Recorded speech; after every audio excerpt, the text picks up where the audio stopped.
Hey everyone, this is a little bit Kidsman from Joystick. We're here at the Indie Mega booth at E3.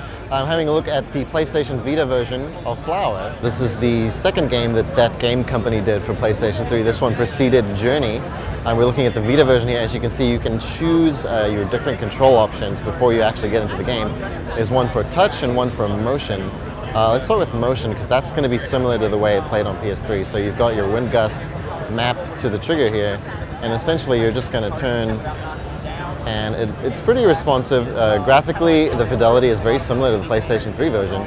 The resolution is a little lower, it's noticeably lower, but the effects with the grass and the lighting is actually very similar, and the responsiveness is there, frame rate is there. It's already looking like it's a pretty solid port, but if you don't want to, steer your Vita like you're driving a car, you can just go back out to the menu, hit the triangle button,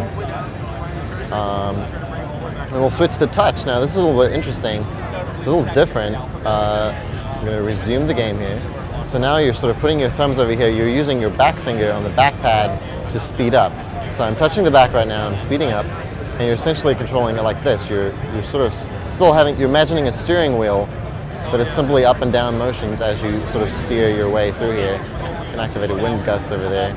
It takes a little getting used to. It's a little more comfortable if you don't prefer moving your wrists a lot and you just want to keep to your thumbs and keep a low profile while you play your game in public.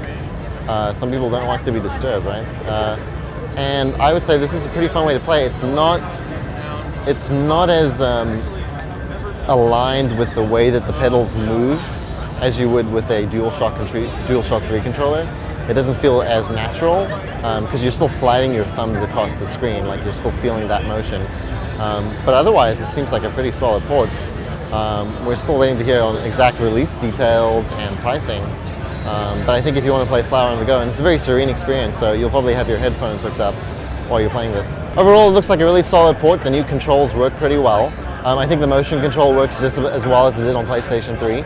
And the touchscreen controls are interesting. They take a little bit of getting used to. But overall, it looks really good. Like graphically, it holds up. The resolution is a little lower, but I think it's a very good port.